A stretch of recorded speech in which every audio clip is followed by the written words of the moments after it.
Is like इनैंशियोमर का मतलब आपका मिरर इमेज का बनना। मिरर इमेज का बनने का मतलब हुआ आपका जो मिरर ऐसा लिखा हुआ है, ये आपका मिरर मान लो बीच में रख दिया ऐसे हम करके, ठीक है, ऊपर फिनाइल तो यहाँ भी, ड्यूटेरियम तो यहाँ भी।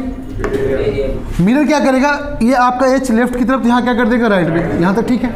बट यहाँ पे रिएक्टर में क्या है, आयोडीन, यहाँ पे क्या है SH माइनस, मतलब SH यहाँ पे है। तो क्या दोनों सेम है क्या, मतलब मिरर इमेज बन रहा है क्या, इसका मतलब इनैंशियोमर है क्या, नहीं है। तो ये इनैंशियोमर पॉसिबल यहाँ पे नहीं है, बट पॉसिबल कब है ये भी जानना जरूरी है। क्या आपका SN2 में इनैंशियोमर बनेगा, नहीं बनेगा, मैं बोल रहा हूँ बनेगा। अभी कैसे पॉसिबल है, ये तभी पॉसिबल है जब पीछे से भी I माइनस अटैक करे। बात समझ लो, अगर पीछे से I माइनस अटैक करेगा, ध्यान सुना, पीछे से कौन अटैक करेगा, I माइनस, इसका मतलब हाइड्रोजन उधर जाएगा, फिर से I यहाँ बन जाएगा।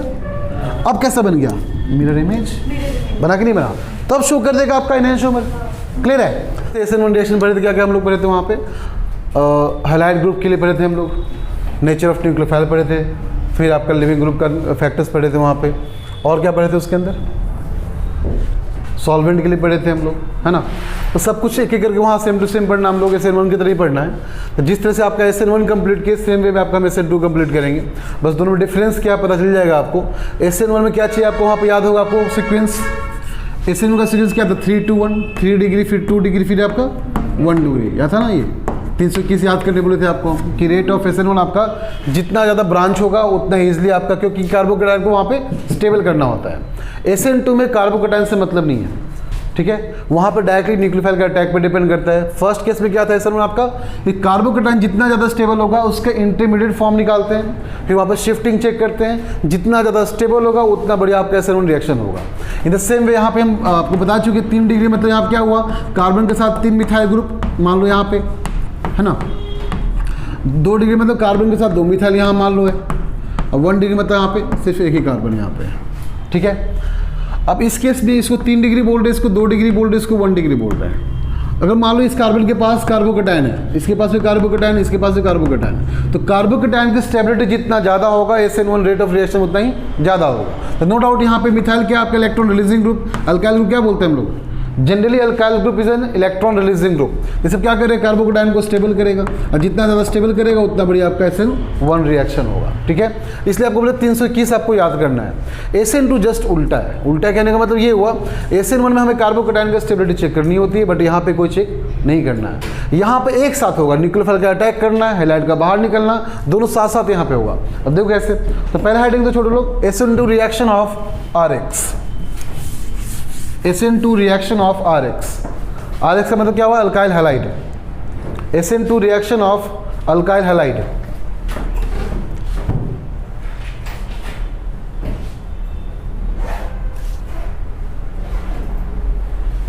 इसका मतलब आपका है, लिख लो पहले, SN2 मतलब क्या हुआ, इसका मतलब हुआ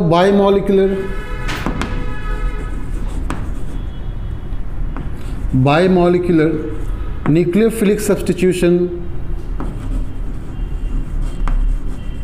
nucleophilic substitution reaction, reaction of order 2, of order 2। Order 2 का मतलब आपका ये हुआ जिसका मॉलिक्यूलरिटी यहाँ पे 2 होगा। Number of molecule taking part in the reaction is called molecularity. इसका मॉलिक्यूलरिटी कितना यहाँ पे होगा, 2। तो SN का मतलब आपका हुआ सब्स्टिट्यूशन रिएक्शन, यहाँ पे भी है न्यूक्लियोफाइल का भी। वहाँ भी क्या था, न्यूक्लियोफाइल का ही सब्स्टिट्यूशन रिएक्शन था, यहाँ भी न्यूक्लियोफाइल का ही सब्स्टिट्यूशन रिएक्शन है, बस वो एक ऑर्डर का था, कितने ऑर्डर का है, 2 ऑर्डर का, इतना डिफरेंस है यहाँ पे, ठीक है। अब देखो इसको डायरेक्टली एक एग्जाम्पल से करके बताते हैं आपको हम। इसको लिख लिए जल्दी जल्दी। अच्छा एक बात और, आपको याद होगा कि लिविंग ग्रुप की बात की थी, न्यूक्लियोफाइल की बात किए थे, 2 बात यहाँ पे दोबारा हम देख लेते हैं। हम लोग न्यूक्लियोफाइल की बात कर रहे हैं, तो मुझे पता है कि स्ट्रॉन्ग न्यूक्लियोफाइल किसको फेवर करेगा, SN2 को, और वीक न्यूक्लियोफाइल किसको फेवर करेगा, SN1 को। क्यों, स्ट्रॉन्ग न्यूक्लियोफाइल, लॉजिक से भूल गए, याद है तुम लोग को, रिवाइज करता नहीं करता है। स्ट्रॉन्ग न्यूक्लियोफाइल किसको फेवर करेगा, favours SN2, and weak nucleophile किसको फेवर करेगा आपका, SN1। क्यों, रीजन पता है, दोबारा बताना पड़ेगा छोटू। SN1 देखो, दोबारा देखो, छोटे यहाँ पे क्या करना है, कार्बन पे न्यूक्लियोफाइल को अटैक करना है, इतना ही ना। तो कार्बन पे न्यूक्लियोफाइल पर अटैक करने से पहले कार्बोकैटायन को स्टेबल करना है, ठीक है। तो कार्बन पे न्यूक्लियोफाइल अटैक करने से पहले का स्टेबल करना है, इसका न्यूक्लियोफाइल कैसा होना चाहिए, स्ट्रांग होना चाहिए, वीक होना चाहिए, वीक होना चाहिए, क्योंकि पहले अपने आप को कौन स्टेबल कर देगा, इसका 3 डिग्री स्टेबल कर देगा। जैसे स्टेबल होगा तब जाके न्यूक्लियोफाइल अटैक करेगा। अगर मान लो स्ट्रांग होता, मैं SN1 की बात कर रहे छोटो, ठीक है। अगर वीक न्यूक्लियोफाइल है तो पहले कार्बन क्या करेगा, अपने आप को स्टेबल करेगा। कैसे स्टेबल करेगा, बाय हैलाइड शिफ्ट, बता चुके आपको, hydride shift, methyl shift, alkyl shift और क्या, फिनाइल शिफ्ट, रिंग एक्सपेंशन, जितना पार्ट था आपका, इन सारे पार्ट से पहले अपने आप को स्टेबल करेगा। कब तक, जब तक वीक रहेगा तब तक। अगर स्ट्रांग हुआ तो इसको स्टेबल करने देगा ही नहीं, डायरेक्टली अटैक कर देगा। इसका मतलब SN1 होने के लिए न्यूक्लियोफाइल का क्या होना जरूरी है, वीक होना जरूरी है। अगर SN2 रहा छोटू, मतलब न्यूक्लियोफाइल स्ट्रांग रहा, तो इसको स्टेबल करने का मौका देगा ही नहीं, क्लियर ना। डायरेक्टली अटैक करेगा, इसको बाहर कर देगा।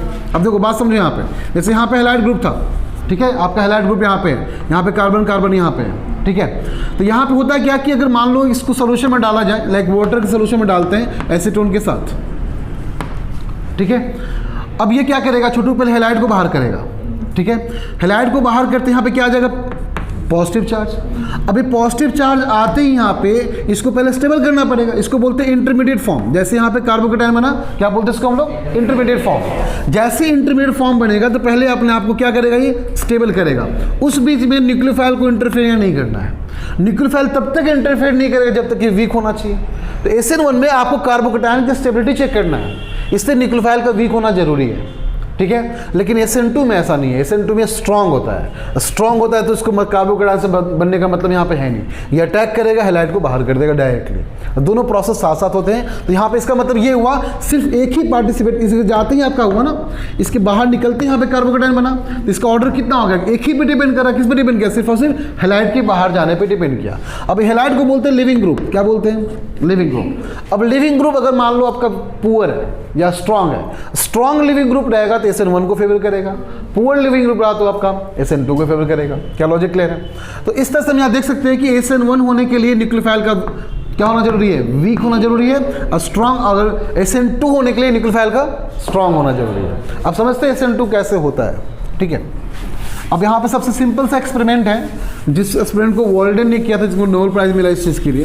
तो वॉल्डेन ने प्रूफ किया SN2 रिएक्शन को होता कैसे। हम लोग थियोरेटिकली यहाँ समझ तो लेंगे, ठीक है, बता देंगे आपको कि किसी कंपाउंड को कन्वर्ट कैसे करेंगे, इन्वर्ट कैसे करेंगे, इन्वर्ट करने के प्रोडक्ट कैसा बनेगा। बट इस चीज़ को एक्सपेरिमेंटली किया था वॉल्डेन ने, ठीक है। उन्हें दिखाया था एक्चुअली में यहाँ पे SN2 रिएक्शन में कंप्लीटली कंपाउंड अपने आप को इन्वर्ट करता है, उल्टा कर देता है, ठीक है। अब वो कैसे करता है, पहले आपको थोड़ा बहुत यहाँ बेसिक देते हैं, अब समझो बात को। इसलिए कार्बन यहाँ पे है, ठीक है, एक अल्काइल ग्रुप यहाँ पे लिए, और यहाँ पे एक मान लो आइसोटोप्स के फॉर्म में ड्यूटेरियम को लिए। आप बोल सकते हो सर यहाँ पे आइसोटोप ड्यूटेरियम यहाँ पे क्यों लिए, सोडियम भी तो है ना, आयोडीन है, आपका क्लोरीन है, नाइट्रोजन है, ऑक्सीजन है, उनको क्यों नहीं लिए, इसका भी रीजन बताते हैं। इस सबका रीजन आपको पता चलेगा किससे, सबका रीजन वॉल्डेन बताएंगे किसको यहाँ पे लेना चाहिए। मान लो हाइड्रोजन का आइसोटोप लेके चलते हैं, हाइड्रोजन यहाँ पे ड्यूटेरियम, ठीक है। एक हैलाइड ग्रुप यहाँ पे लगा हुआ है, दिस द हैलाइड ग्रुप। तो फिलहाल आपको स्ट्रक्चर कैसा दिख रहा है, sp3, हाइब्रिडाइजेशन कितना आपका है sp3, स्ट्रक्चर शेप कैसा है, टेट्राहेड्रल। सो टेट्राहेड्रल स्ट्रक्चर यहाँ भी फिलहाल दिख रहा है आपको, sp3 यहाँ पे हाइब्रिडाइजेशन दिख रहा है। नाउ अब यहाँ पे न्यूक्लियोफाइल है, देखो बहुत इंटरेस्टिंग कॉन्सेप्ट है इसका, SN1 का। SN1 क्या था, ये वेट करेगा कार्बन कार्बोकैटायन बनने के लिए, इसको न्यूक्लियोफाइल से मतलब फिलहाल नहीं है। जब तक हैलाइड ग्रुप बाहर निकलेगा नहीं, कार्बोकैटायन बनेगा नहीं, और जब तक ये बनेगा नहीं अपने आप को स्टेबल करेगा नहीं, और जब तक स्टेबल करेगा नहीं फिर आपको अटैक करेगा। ये था पूरा SN1 का प्रोसेस। इसीलिए स्टेबल करने के लिए यहाँ पे तीनों अल्काइल ग्रुप अगर रहेंगे तो 3 डिग्री बन जाएगा, और 3 डिग्री बनेगा तो ज़्यादा स्टेबल करेगा, और ज़्यादा स्टेबल करेगा तो SN1 रिएक्शन रेट बढ़ जाएगा। क्लियर है ना। SN2 में क्या होता है, तो मान लो छोटू, इसको हम थोड़ा सा दिखाते हैं आपको ऑर्बिटल फॉर्म में, ठीक है। ये मान लो न्यूक्लियोफाइल ये अटैक करने जा रहा है इसको,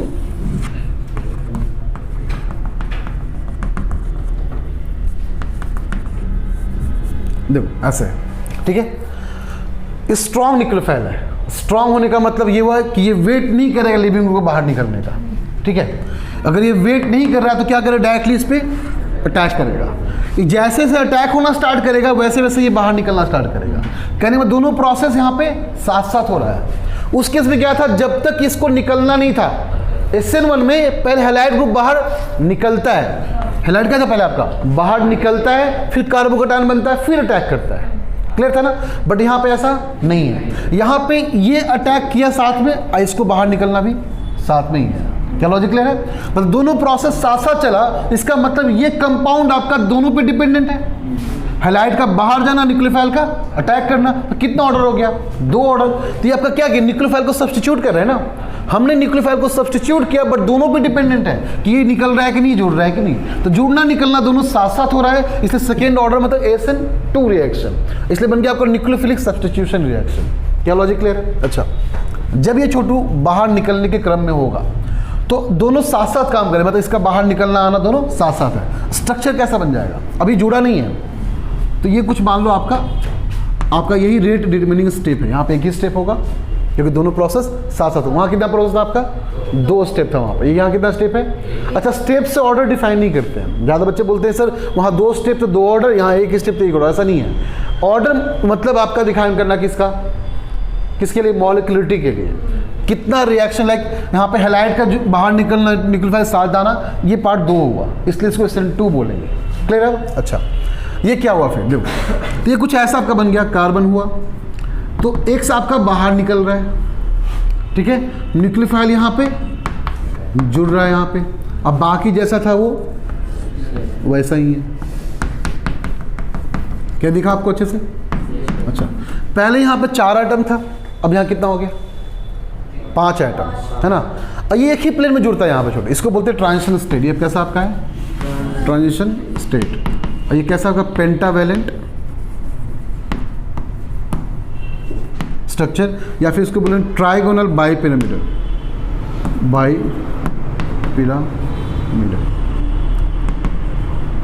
नाउ अब क्या करेगा, ये कंप्लीटली इसको बाहर चल देगा।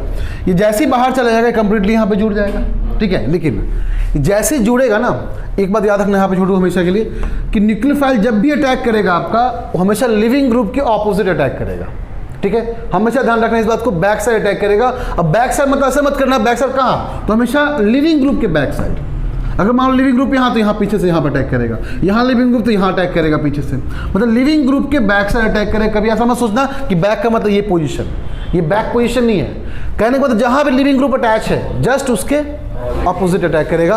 अब इसको बाहर कर देगा, ठीक है, ध्यान दो, अब इसको बाहर कर देगा। अब जैसे बाहर करेगा, एक नया टाइप का इन्वर्जन दिखता है हम लोग को। वही इन्वर्जन वॉल्डन ने प्रूव किया था अपने एक्सपेरिमेंट में। तो कैसा दिखता है हम लोग, कुछ ऐसा दिखता है। तो ये कार्बन अटैक किया, सॉरी न्यूक्लियोफाइल अटैक किया इस पर, तो न्यूक्लियोफाइल यहाँ पे जुड़ गया। अब ध्यान सुनना, सबसे इंपॉर्टेंट लास्ट आपका यही रहेगा। ये क्या करेगा, इसको जस्ट उल्टा पलट देगा इसको, मतलब हाइड्रोजन आ जाएगा यहाँ पे और ड्यूटेरियम चल जाएगा उस तरफ। इसी को बोलते हैं इन्वर्जन का हो जाना, ठीक है। कंप्लीटली क्या किया, इसको उल्टा स्ट्रक्चर कर दिया, मतलब हाइड्रोजन आपका इस पोजीशन पे आ गया और ड्यूटेरियम चला गया आपका यहाँ पे। ये था आपका अल्काइल ग्रुप। ये कैसा आपका, ये टोटली इन्वर्जन हो गया यहाँ पे, ठीक है। इन्वर्जन कन्फिग्रेशन सिर्फ आपका SN2 में दिखता है, SN1 में नहीं दिखता है। अच्छा, इन्वर्जन का मतलब ये नहीं कि प्लस माइनस स्ट्रक्चर शो करना, मतलब डेक्स्ट्रो रोटेटरी या फिर लेबो रोटेटरी ऐसा कुछ यहाँ पे शो नहीं करता है। इन्वर्जन मतलब अपना स्ट्रक्चर कंप्लीटली उल्टा करना, कुछ ऐसा। देखो, इसके लिए आपको छाता लेकर आए हम समझाने के लिए चीज़ों को।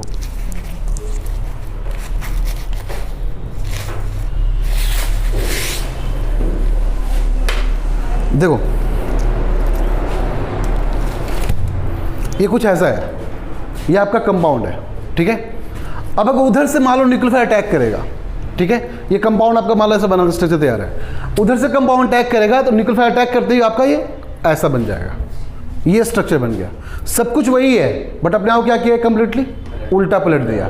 इसी को बोलते हैं क्या हम लोग, इन्वर्जन बोलते हैं। तो इन्वर्जन में इस बात को ध्यान रखना है, न्यूक्लियोफाइल जो आपका है, ठीक है, न्यूक्लियोफाइल यहाँ पे स्ट्रांग होना चाहिए, और स्ट्रांग होने के बाद अटैक करना चाहिए किसके अपोजिट, हमेशा लिविंग ग्रुप के अपोजिट अटैक करना चाहिए। स्ट्रक्चर कैसे कर देगा आपका, इन्वर्ट कर देगा स्ट्रक्चर। इन्वर्ट करने मतलब क्या हुआ, आपका जो अप टू द प्लेन है चलेगा डाउन टू द प्लेन, और जो डाउन टू द प्लेन कहाँ जाएगा आपका, अप टू द प्लेन आ जाएगा। बस इतना ध्यान रखना है। इसको फिलहाल कॉपी करो, फिर आगे बढ़ते हैं। तो यहाँ पे क्या हुआ आपका छोटू, जो स्ट्रक्चर आपका था, तो यहाँ पे हैलाइड ग्रुप अटैच है पहले से यहाँ पे। तो न्यूक्लियोफाइल स्ट्रॉन्ग आपका है। कैसा न्यूक्लियोफाइल यहाँ पे स्ट्रॉन्ग है, स्ट्रॉन्ग है तभी तो पहले अटैक करेगा, जैसे जैसे अटैक करेगा वैसे वैसे ही बाहर निकलेगा साथ में। तो ट्रांजिशन स्टेट में क्या होगा आपका, ट्रांजिशन स्टेट, ये पेंटावैलेंट ट्रांजिशन स्टेट यहाँ पे, ठीक है। तो यहाँ पे नेगेटिव आ रहा है और नेगेटिव ही जा रहा है। कौन है यहाँ पे, नेगेटिव है ना, कौन गया यहाँ पे, नेगेटिव ही गया। इसलिए यहाँ पे एक डेल्टा माइनस पार्शियल चार्ज यहाँ पे आ जाएगा।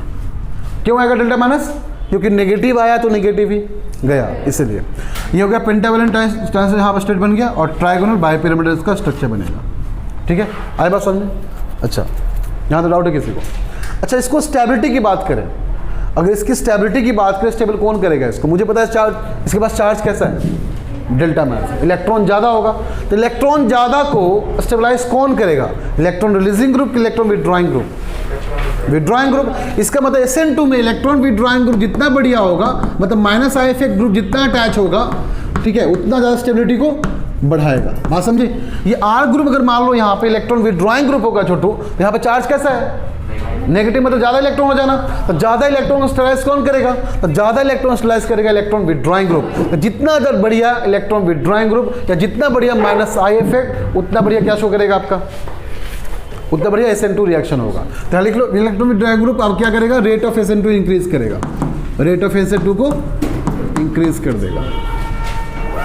क्लियर है ना, ये बात समझे कि इलेक्ट्रॉन विड्रॉइंग ग्रुप सपोर्ट क्यों कर रहा है, बात समझिए ना, क्योंकि इलेक्ट्रॉन विड्रॉइंग इलेक्ट्रॉन खींचने का काम करता है और यहाँ पे इलेक्ट्रॉन है ही ज़्यादा, तो खींचेगा, स्टेबल कर देगा उसको आराम से, जल्दी जल्दी।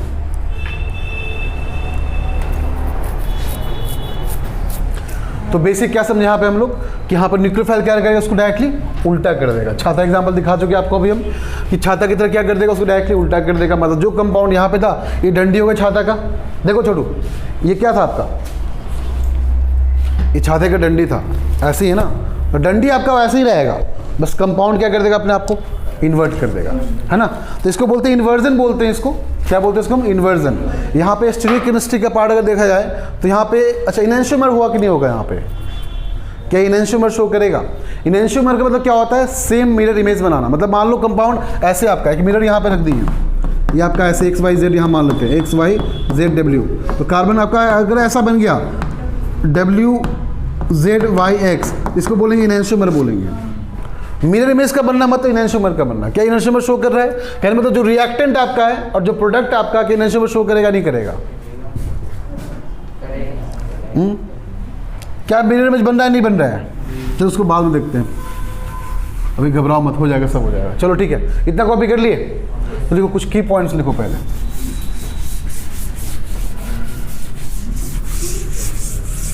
तो अभी तक क्या क्या समझे छोटू, बता जल्दी से, फटाफट रिवाइज कर लो जल्दी से। SN2 रिएक्शन में आपका न्यूक्लियोफाइल कैसा होना चाहिए, कैसा होना चाहिए, तुम लोग खाना नहीं खाया क्या आज का। SN2 रिएक्शन में न्यूक्लियोफाइल कैसा होना चाहिए, स्ट्रॉन्ग। कहाँ से अटैक करेगा, किसके अपोजिट, लिविंग ग्रुप के जस्ट अपोजिट, जहां भी दिख जाए leaving group just opposite attack करेगा, लिविंग ग्रुप को बाहर कर देगा, खुद जुड़ जाएगा, और जुड़ने में क्या करेगा, स्ट्रक्चर को इन्वर्ट कर देगा। क्या कर देगा, इन्वर्ट। इसका मतलब ये नहीं कि D को L कर दे, L को D कर दे, जरूरी यहाँ पे ये भी जरूरी नहीं यहाँ पे कि R को S कर दे, S को R कर दे, ये भी जरूरी यहाँ पे। बहुत सारे पार्ट में होता है जनरली। इसका मतलब क्या, इन्वर्ट करने का मतलब क्या होता है, S को R करना, R को S करना। अच्छा, RS कन्फिगरेशन पता नहीं क्या होता है, पता है ना ये चीज़, आपको पढ़ा चुके ना। तो ये जरूरी कि R को S कर दे, S को, होता भी है, ऐसा नहीं बोल रहे नहीं होता है, ये भी हो सकता है, लेकिन बहुत सारे केस में आपको देंगे एग्जांपल हम कि R को R ही कन्वर्ट करेगा, S को भी S ही रखेगा। ऐसे क्वेश्चन जल्दी आपके कंपटीशन एग्जाम में आ जाते हैं।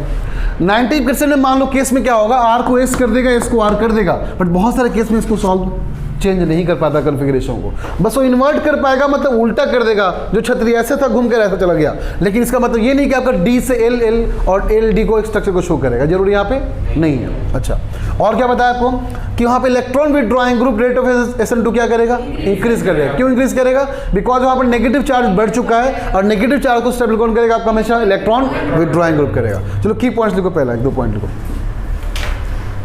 It is a single step reaction, it is a single step reaction. Single step है ना, क्यों सिंगल स्टेप है,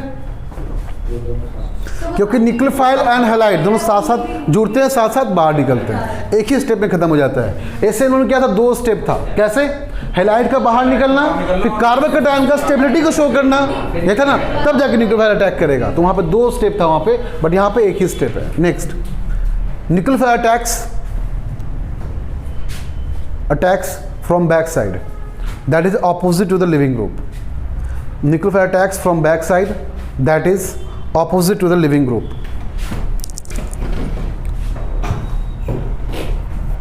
That is opposite to the living group. Next point, pentavalent transition state is formed. Pentavalent transition state is formed, which is highly unstable. Obviously unstable होगा, अगर वही stable हो जाए तो प्रोडक्ट कहीं बनेगा ही नहीं। Which is highly unstable. Pentavalent transition state is formed which is highly unstable, which is highly unstable and trigonal bipyramidal and trigonal bipyramidal.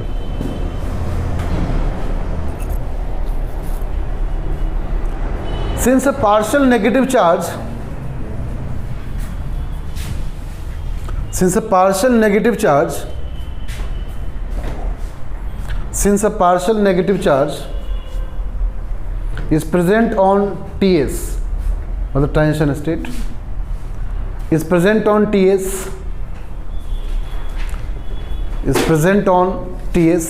so presence of electron withdrawing group stabilizes, so presence of electron withdrawing group stabilizes TS.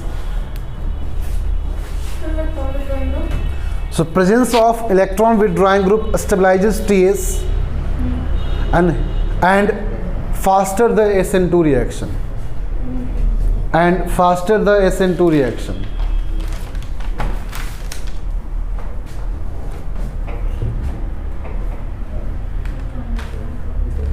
Next लिखो kinetics.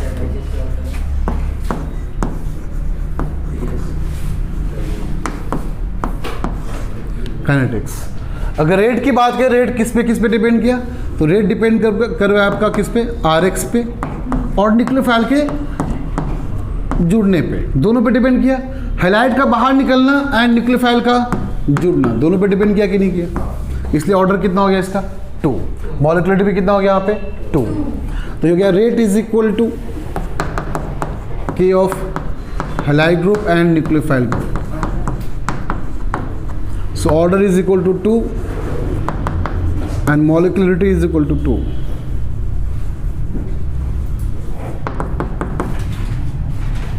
Order 2 and molecularity is equal to 2. Total inversion stereochemistry. Total inversion of configuration takes place. Totally invert कर लिया आपने आपको ना, पूरा उल्टा कर दिया। Total inversion of configuration takes place. मतलब 100% कर लो, 100%। रेसिमाइजेशन होगा 100% ना। टोटल इन्वर्जन ऑफ कन्फिग्रेशन, एक ही बात हुआ, total inversion of configuration takes place. Stereochemistry, total inversion of configuration takes place.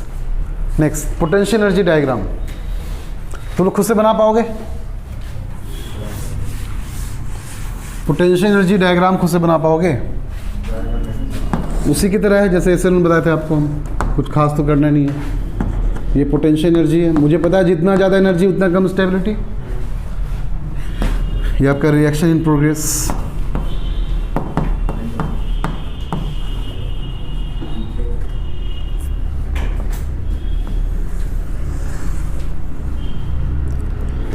तो यहाँ पे क्या था आपका, हैलाइड ग्रुप में न्यूक्लियोफाइल को ऐड करना है। ये आपका हो गया ट्रांजिशन स्टेट। तो यहाँ पे क्या हो रहा है आपका, यहाँ पे शो कर रहा है कि एक साथ न्यूक्लियोफाइल यहाँ पे जुड़ रहा है और यहाँ पे हैलाइड भी निकल रहा है। So this is transition state.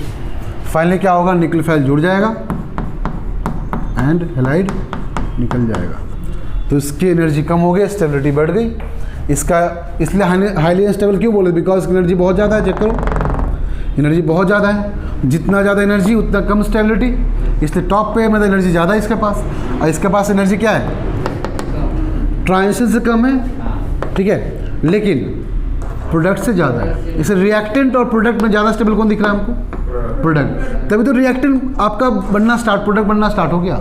अगर यही स्टेबल हो जाएगा प्रोडक्ट कहीं बन ही नहीं पाएगा आपका, यही आपका स्टेबल है ना, क्यों बनेगा प्रोडक्ट फिर, आए बात समझ में। तो जिसका एनर्जी ज़्यादा उसका स्टेबिलिटी कम, जिसका एनर्जी कम उसका स्टेबिलिटी ज़्यादा। इस तीनों केस में दिख सकता है हमको ट्रांजिशन स्टेट की एनर्जी बहुत ज़्यादा है, इसलिए उसका हाईली अनस्टेबल वहाँ पे लिखवाएंगे आपको मीटर से, लिखवाए नहीं लिखवाएं। हाँ नेक्स्ट, इससे पहले यहाँ पे वो कर लो, पार्शल चार्ज कर लो, ये पार्शल ही हो ना।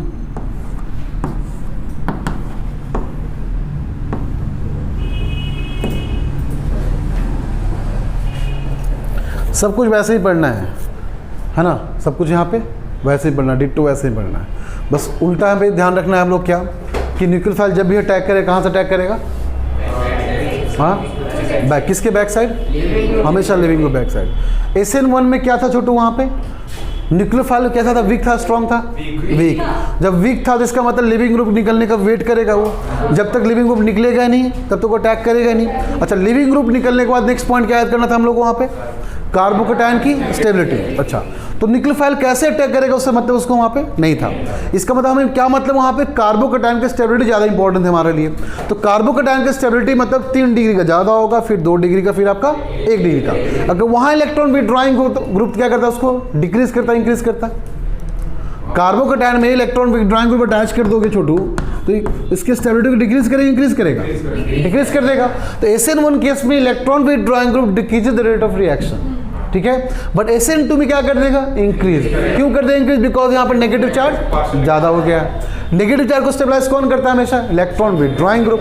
अच्छा, एक बात और सुना दो, सबसे इंपॉर्टेंट। अब अगर न्यूक्लियोफाइल छोटू पीछे से अटैक करने जा रहा है, स्ट्रॉन्ग है, ये कैसा आपका है, स्ट्रॉन्ग, तो तुम बताओ अटैक कब कर पाएगा, जब यहाँ पे कोई भीड़ भाड़ ना हो। जितना कम क्राउड उतना बढ़िया अटैक करेगा, जितना ज़्यादा क्राउड अटैक करना क्या है, मुश्किल है ना। देखो समझो बात को, क्या बोलना चाह रहे हैं तुम बताओ। न्यूक्लियोफाइल पीछे से अटैक कर पाएगा, आगे से अटैक कर पाएगा, यहाँ से कर पाएगा, आपकी तरफ से कि पीछे से, क्यों, बिकॉज यहाँ क्राउड खाली है, आराम से अटैक कर देगा। अब कर पाएगा ये तरफ, अब किधर करेगा, पीछे। इसका न्यूक्लियोफाइल कौन सा पोजीशन ढूंढेगा, जहाँ पे भीड़ भाड़ कम हो। अच्छा, भीड़ भाड़ कम हो गया मतलब क्या, अल्काइल ग्रुप कम होना चाहिए। तो 3 डिग्री भीड़ भाड़ ज़्यादा कि 1 डिग्री भीड़ भाड़ ज़्यादा, तो कहाँ अटैक करना अच्छा है SN2 में, 1 पे कि 3 पे। अब बात समझे, जहाँ ब्रांचिंग कम, जहाँ ब्रांचिंग वहाँ रेट ऑफ SN2 ज़्यादा, और जहाँ ब्रांचिंग ज़्यादा वहाँ रेट ऑफ SN1 SN2। आपको बस ऐसे रिलेट करना है, अपना आप आंसर निकल जाएगा आपका। आपको ध्यान रखना, जितना भीड़ भाड़ रहेगा वो SN1 को सपोर्ट करेगा, SN2 को अपोज करेगा। क्यों, बिकॉज न्यूक्लियोफाइल कैसा आपका है, स्ट्रॉन्ग लिविंग ग्रुप है ना, एक स्ट्रॉन्ग ग्रुप आपका है। तो ये स्ट्रॉन्ग आपका ग्रुप है, इसका मतलब अटैक तभी कर पाएगा जब भीड़ भाड़ कम हो। जैसे यहाँ पे देख लो, यहाँ भीड़ भाड़ ज़्यादा तो अटैक नहीं कर पाएगा, यहाँ पे कम है तो आराम से अटैक कर दिया। इसको अटैक करने का जगह भी तो चाहिए। अगर हाइड्रोजन अटैक, यहाँ पे हाइड्रोजन 3, यहाँ पे क्या है, हाइड्रोजन है, आराम से अटैक करेगा, रेट ऑफ SN2 ज़्यादा। अगर मान लो ऐसे कर दिया, 1 मिथाइल, 2 मिथाइल, 3 मिथाइल, अब अटैक नहीं कर पाएगा। मैंने पूछा फर्स्ट और सेकेंड में रेट ऑफ SN2 किसका ज़्यादा, फर्स्ट का ज़्यादा, सेकेंड का कम। रेट ऑफ SN1 किसका ज़्यादा, 2 का ज़्यादा, 1 का कम, है कि नहीं। अच्छा, यहाँ जो प्रोडक्ट बन रहा है कैसा बन रहा है, यहाँ प्रोडक्ट आपका स्टीरियोकेमिस्ट्री में DL प्रोडक्ट बन सकता है आपका, इनएंशियोमर बन सकता है आपका, है ना। बट यहाँ पे सिर्फ और सिर्फ इन्वर्जन होगा। यहाँ क्या होगा, यहाँ पे DL नहीं बनने का चांस यहाँ पे है ही नहीं। क्या बनेगा, डायरेक्टली उल्टा हो गया यहाँ पे, इसको बोलते हैं स्टीरियोकेमिस्ट्री। तो आइसोमेरिज्म को भी ध्यान रखना हम लोग को, ठीक है, और कॉन्सेप्ट को भी ध्यान रखना कि किसका प्रोडक्ट कैसे कैसे हम लोग का बन रहा है। इस फैक्टर को देखेंगे हम लोग, फिर से वही 4 पार्ट पढ़ेंगे कि factor affecting the rate of SN2, heading दो, factors affecting the rate of SN2, factors affecting the rate of SN2। चमक रहा है अच्छे सबको,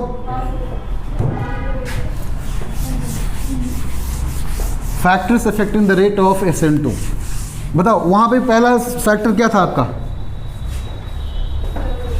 डिग्री ऑफ R, लिखो पहला डिग्री ऑफ R, मतलब 3 डिग्री, 2 डिग्री, 1 डिग्री वाला। तुमको पता चल गया रेट ऑफ SN2 1 डिग्री ज़्यादा कि 3 डिग्री ज़्यादा, 1 डिग्री। 3 पे तो शो ही नहीं करेगा, और 3 तो पीछे पूरा भीड़ हो गया ना, SN2 अटैक हो गया नहीं वहाँ पर न्यूक्लियोफाइल। तो तो 3 डिग्री पे SN2 शो, अब वहाँ पे 1 डिग्री पे SN1 शो।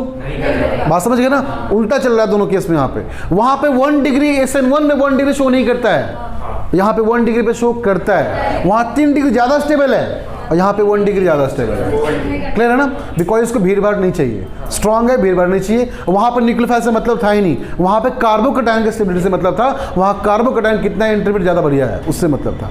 लॉजिक क्लियर है, समझा रहा तुमको ना, पढ़ के आए हो तो समझ आ रहा हो कि क्या बोलना चाह रहे हैं कार्बोकैटायन की स्टेबिलिटी। क्लियर है ना, कार्बोकैटायन का स्टेबिलिटी कैसे निकाल देते हैं हम लोग, किस फैक्टर से, हाइड्राइड शिफ्ट और alkyl shift, phenyl shift, ring contraction, ring expansion, ये 5 पार्ट से कार्बोकैटायन का स्टेबिलिटी हम लोग चेक करते थे। याद आ रहा है ना, तो वहाँ पे ऐसे में कार्बोकैटायन की स्टेबिलिटी पे ज़्यादा ध्यान देना है। और यहाँ पे तो कार्बोकैटायन बनेगा ही नहीं, यहाँ क्या बन रहा है, माइनस बन रहा है, मतलब डेल्टा में कार्बोनाइन बन रहा है। तो इसलिए हम इसके बाद डायरेक्टली कार्बोनाइन का पोर्शन ही देखेंगे, पढ़ाएंगे आपको हम। अच्छा, उस पोर्शन में SN1 ने क्या क्या पढ़ा दिया था आपको हम, SN1 ईथर पढ़ा दिए थे आपको, एल्कोहल का पढ़ा दिए थे, लुकास्टेट पढ़ा चुके थे आपका। अच्छा, और क्या पढ़ाए थे, एल्कोहल का हो गया, फिनॉल का भी हो चुका था आपका। तो ये सब कुछ यहाँ पे भी कंटिन्यू करने जा रहे हैं। ठीक है, तो पहला क्या, डिग्री ऑफ R लिखो, सेकेंड लिखो nature of nucleophile, nature of nucleophile. Third आपका nature of leaving group, nature of leaving group. Fourth आपका nature of solvent. Obviously solvent भी डिपेंड करता है।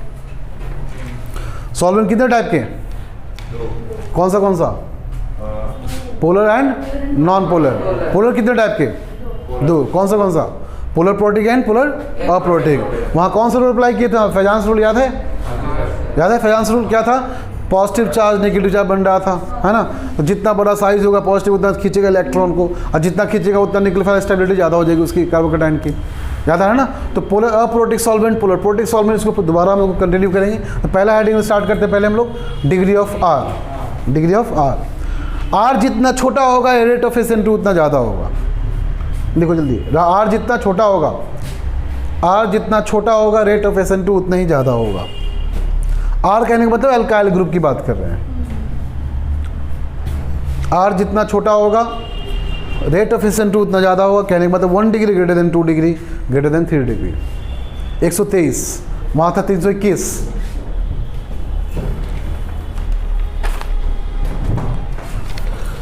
सो पहला आपका है डिग्री ऑफ R।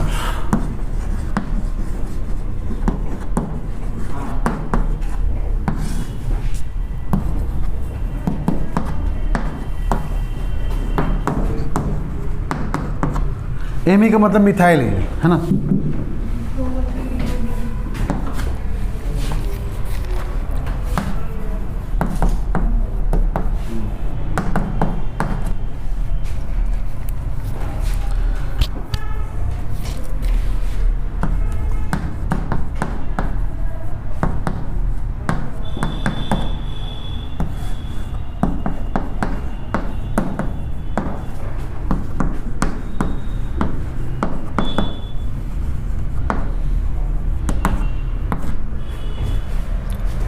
देख लिए, यहाँ पे एक पॉइंट और मेंशन कर देना कि नो कार्बोकैटायन फॉर्मेशन।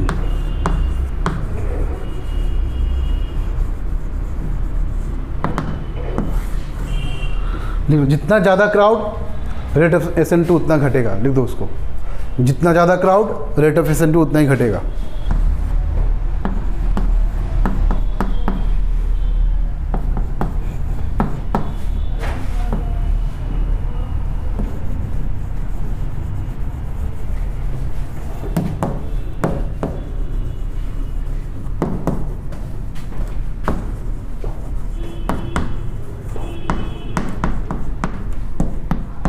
अगर बीटा ब्रांच बढ़ेगा तो रेट ऑफ SN2 फिर से घटेगा।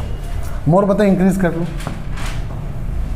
Beta branching increases then rate of SN2 decreases.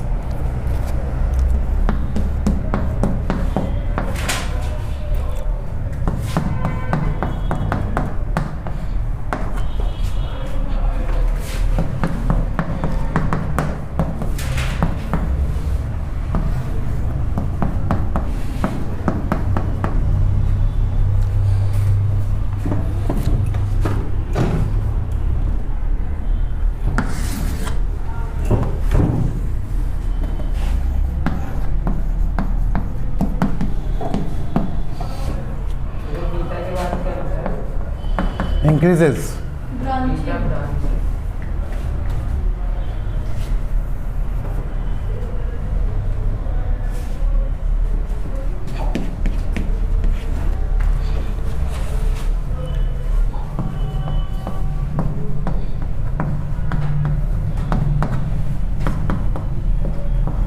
हाँ बताओ किसका ज़्यादा होगा? ये भी आपका 1 डिग्री है, ये भी आपका 1 डिग्री, बताओ कौन सा होगा?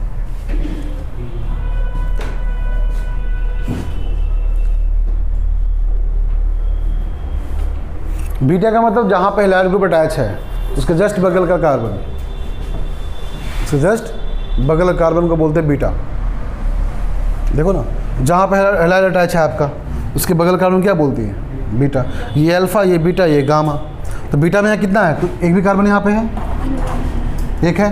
यहाँ पे कितना हो गया? 2। यहाँ पे कितना हो गया? 3। तो 3 हो गया, इसका मतलब इसका ब्रांच ज़्यादा, क्राउड ज़्यादा हो गया। क्राउड ज़्यादा तो SN2 अटैक नहीं कर पाएगा। यहाँ पर अटैक करने का चांस एटलीस्ट थोड़ा बहुत है तो जब थोड़ा बहुत ही बट है, इससे SN2 आपका डिक्रीज कर गया है। बट यहाँ पे तो है नहीं, बीटा में कुछ भी ब्रांच, एक ही है, आराम से अटैक कर देगा। अच्छा, इस केस में बताओ फर्स्ट सेकेंड कौन सा ऑप्शन करेक्ट है? थोड़ा सा फील करो चीज़ों को। क्या बताया कि इलेक्ट्रॉन विथड्रॉइंग ग्रुप जहाँ ज़्यादा होगा रेट ऑफ SN2 बढ़ेगा। इसका हाइब्रिडेशन कितना हो गया? sp2। इसका कितना है यहाँ पे? sp3। sp2 का हाइब्रिडेशन ज़्यादा है, इसका मतलब sp2 और sp3 में इलेक्ट्रॉन नेगेटिव किसका ज़्यादा होगा? sp2 का ज़्यादा होगा। इसका इलेक्ट्रॉन विथड्रॉइंग ग्रुप ज़्यादा हो गया because of minus I effect. तो माइनस आई इफेक्ट बढ़ गया ना इसका। आपको पता होना चाहिए sp greater than sp2 greater than sp3 किसके लिए? इलेक्ट्रॉन विथड्रॉइंग ग्रुप के लिए, मतलब माइनस आई इफेक्ट उतना ही बढ़िया होगा। तो इलेक्ट्रॉन विथड्रॉइंग ग्रुप ज़्यादा से अच्छा शो करेगा, इसका ज़्यादा हो जाएगा। आपको रेट ऑफ SN2 बताना है।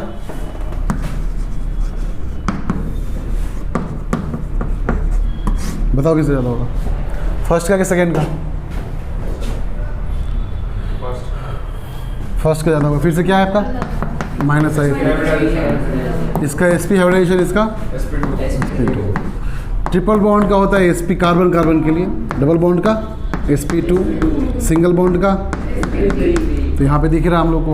और जितना बड़ी हाइब्रिडेशन sp आपका ज़्यादा है यहाँ पे sp2 से, तो माइनस आई इफेक्ट इससे ज़्यादा होगा। इससे इसका मतलब इलेक्ट्रॉन विथड्रॉइंग ग्रुप इसका ज़्यादा हो गया। और जितना बढ़िया इलेक्ट्रॉन विथड्रॉइंग ग्रुप उतना अच्छा स्टेबल करेगा ट्रांजिशन स्टेट को। और जितना ज़्यादा ट्रांजिशन स्टेट होगा स्टेबल होगा उतना बढ़िया प्रोडक्ट मिलेगा, जल्दी प्रोडक्ट मिल जाएगा आपको। ठीक है, तो ट्रांजिशन स्टेट को स्टेबल कौन कर रहा है? तो ट्रांजिशन स्टेट को स्टेबल करने के लिए आपका विथड्रॉइंग ग्रुप यहाँ पे ऑलरेडी है sp हाइब्रिडेशन, इसलिए इसको ट्रांजिशन स्टेट को ज़्यादा स्टेबलाइज ये करेगा, फिर बाद में ये करेगा। इसलिए फर्स्ट का ज़्यादा है सेकेंड से। क्लियर है ना? समझे? डाउट किसी को? अब चेक करो यहाँ पे कि यहाँ पे इलेक्ट्रॉन विथड्रॉइंग ग्रुप कौन सा स्ट्रॉन्ग है? नेगेटिव का ज़्यादा होगा, माइनस आई इफेक्ट इसका जाएगा बिकॉज फ्लोरीन एक एटम है बट यहाँ पे 3 इलेक्ट्रॉन नेगेटिव एटम है। ठीक है, तो माइनस आई इफेक्ट इसका फिर से क्या हो गया? ज़्यादा हो गया, है ना? इसका मतलब फर्स्ट का ज़्यादा होगा सेकेंड से। आपको भी इलेक्ट्रॉन विथड्रॉइंग ग्रुप मतलब माइनस आई इफेक्ट का तरीका पता होना चाहिए, जो ऑलरेडी पढ़ा चुके हैं पहले से आपको। मेसोमेरिक रेजोनेंस, माइनस आई प्लस आई सब समझा चुके हैं आपको। तो विथड्रॉइंग ग्रुप का मतलब माइनस आई इफेक्ट होता है। यहाँ पे एक ही इलेक्ट्रोनेगेटिव एटम बट यहाँ पे 3 इलेक्ट्रोनेगेटिव एटम है।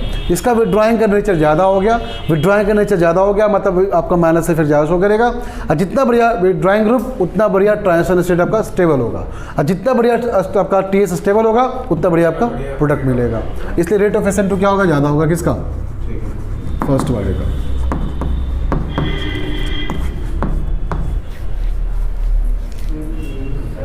फर्स्ट वाले का होना चाहिए। क्यों? सर क्योंकि वो अगर क्योंकि अभी तक फर्स्ट वाला ज़्यादा हो रहा है। नहीं ऐसा नहीं। तो सर CH2 पे Cl है, तो जब Cl हटेगा तो CH2 पे अटैक करना आसान होगा, लेकिन यहाँ पे पूरा बेंजीन है, बेंजीन मतलब वो तो रेजोनेंस में ही लगेगा ना। आंसर ठीक है बट रीजन सही नहीं है। सोचो एक बार। डेंसिटी भी होगा। यहाँ पे शुरू आएगा आपका पार्शियल डबल बॉन्ड करेक्टर। कौन सा आएगा? मैंने क्या बोला? SN2 में क्या नहीं बनना चाहिए? कार्बोकेटाइन नहीं बनना चाहिए। अगर कार्बोकेटाइन गलती से बन गया उसकी स्टेबिलिटी डिक्रीज कर देगा, सिंपल सी बात है। तो पार्शियल डबल बॉन्ड करेक्टर यहाँ पे आएगा। अब देखते क्या होता है इसका मतलब। इसको याद रखना, आपसे PDCH बोलेंगे डायरेक्टली। क्या बोलेंगे इसको हम लोग? PDCH। ठीक है, partial double bond character reactive बोलेंगे, क्योंकि ये चीज़ बार बार आपका रिपीट होगा पूरा ऑर्गेनिक केमिस्ट्री में। तो बार बार हम इसको PDCH नाम से ही रिप्लेस करेंगे। आप लोग समझ जाना उस टाइप में हम किसकी बात कर रहे हैं ना। देखो चेक करो यहाँ पे छोटू, यहाँ पे क्या होगा, ये लोन पेयर इलेक्ट्रॉन आगे दे सकता है, आगे देगा तो ये फिर आगे ट्रांसफर कर देगा ये, तो इसका स्ट्रक्चर कुछ रेजोनेंस कर देगा यहाँ पे। तो रेजोनेंस करने का मतलब पार्शियल डबल बॉन्ड का मतलब क्या हुआ, यहाँ रेजोनेंस का होना, इसका मतलब ये कुछ ऐसा बन जाएगा आपका, ठीक है। ये आ जाएगा प्लस चार्ज यहाँ पे, ये ऐसा बन जाएगा। तो यहाँ पे क्या आ गया छोटू, सॉरी यहाँ पे क्या आ गया आपका, कार्बोकैटायन आ गया, आया ना। अब कार्बोकैटायन आया तो क्या कर देगा, उसको स्टेबिलिटी को घटा देगा। तो यहाँ PDCH होने की वजह से यहाँ पे SN2 घट जाएगा, जबकि यहाँ पॉसिबल नहीं है। लेकिन यहाँ ट्रांसफर किया फिर कहाँ जाएगा, दूर है ना इससे, आई बस समझ में। तो यहाँ पॉसिबल ये चीज़ नहीं है, इसलिए इसका रेट ऑफ SN2 ज़्यादा हो जाएगा। In the same vinyl halide बना कर दिखाओ, vinyl halide,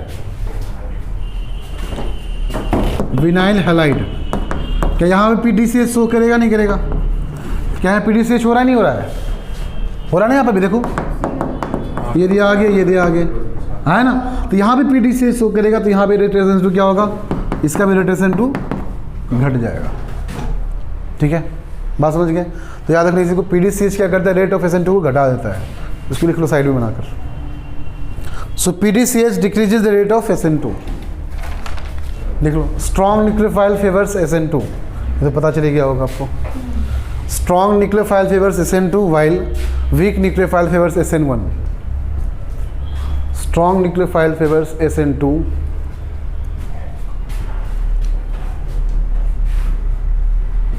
strong nucleophile favors SN2 while weak nucleophile favors SN1.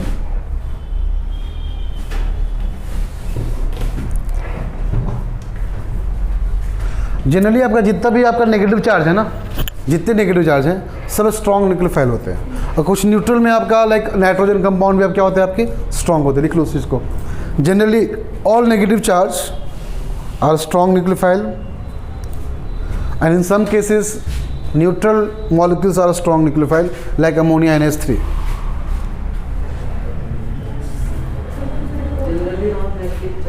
Are strong nucleophile and in some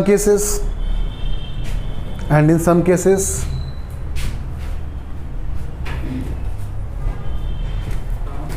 neutral molecules like ammonia are also strong nucleophile. Molecules like ammonia are also strong nucleophile.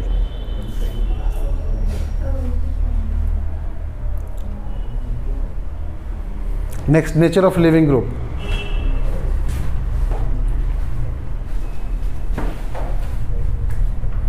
Nature of leaving group. So nature of leaving group की बात करें यहाँ पे, अब सुनो। तो यहाँ मुझे पता है कि क्या करना, क्या न्यूक्लियोफाइल को अटैच करना है ना। ये कार्बन है, ये X है, आपका ये लिविंग ग्रुप है ना। ये ऐसे आपका न्यूक्लियोफाइल यहाँ से अटैक करेगा। तुम बताओ क्या यहाँ पे अटैक करते वक्त, यहाँ अटैक करते वक्त जैसे अटैक करेगा वैसे निकलना स्टार्ट करेगा। ये कब निकलेगा, अच्छा लिविंग ग्रुप होगा तब निकलेगा कि पुअर भी निकलेगा। लिविंग ग्रुप अच्छा होना चाहिए, खराब होना चाहिए, अच्छा होना चाहिए ना। जब तक अच्छा लिविंग ग्रुप नहीं है तो निकलेगा ही नहीं, अब निकलेगा नहीं तो प्रोडक्ट बनेगा ही नहीं। इसका मतलब कैसा होना चाहिए लिविंग ग्रुप आपका, गुड कि पुअर, गुड। इसका मतलब गुड लिविंग ग्रुप, अगर अच्छा लिविंग ग्रुप आपका है then rate of SN2 increases.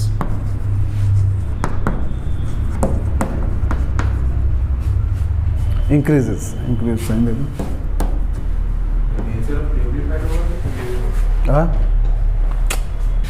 Leaving group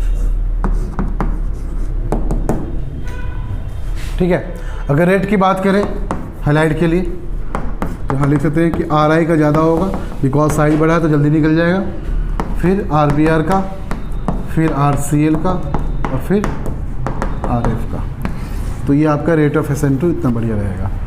highlight रहेगा तो उतना जल्दी निकल गया, ठीक है। अगर यही क्वेश्चन आप कैसे कर लें, यहाँ पे एक बार I दे दें, एक बार CL दे दें, एक बार BR दे दें, एक बार F दे दें, 4 क्वेश्चन पूछ दें यहाँ पे हम। तो I वाले का पहले लिखना है ऑर्डर में, फिर BR का, फिर CL का, फिर F का, आपको याद रखना है। Next, nature of solvent. Nature of solvent,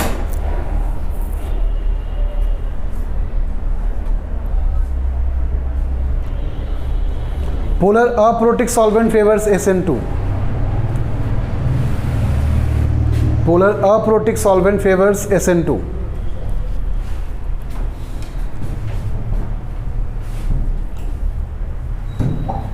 देखो क्योंकि पोलर अप्रोटिक सॉल्वेंट आपका, polar aprotic solvent does not affect nucleophile and nucleophile की एफिशिएंसी बनी रहेगी. Does not affect nucleophile and nucleophile की एफिशिएंसी बनी रहेगी. न्यूक्लियोफाइल एंड न्यूक्लियोफाइल की एफिशिएंसी बनी रहेगी. तो जितना बढ़िया न्यूक्लियोफाइल उतना बढ़िया SN2. सिंपल सी बात है, क्योंकि स्ट्रॉन्ग न्यूक्लियोफाइल रहेगा तभी आपका SN2 को सपोर्ट करेगा. तो पोलर अप्रोटिक किसको सपोर्ट कर रहा है? न्यूक्लियोफाइल के स्ट्रेंथ को कम नहीं कर पा रहा है. न्यूक्लियोफाइल के स्ट्रेंथ को कम नहीं कर पाया मतलब क्या था? स्ट्रॉन्गर ही अभी तक, और जब तक स्ट्रॉन्ग है आराम से अटैक कर देगा, SN2 को बढ़ा देगा. लॉजिक क्लियर यहाँ पे? नेक्स्ट,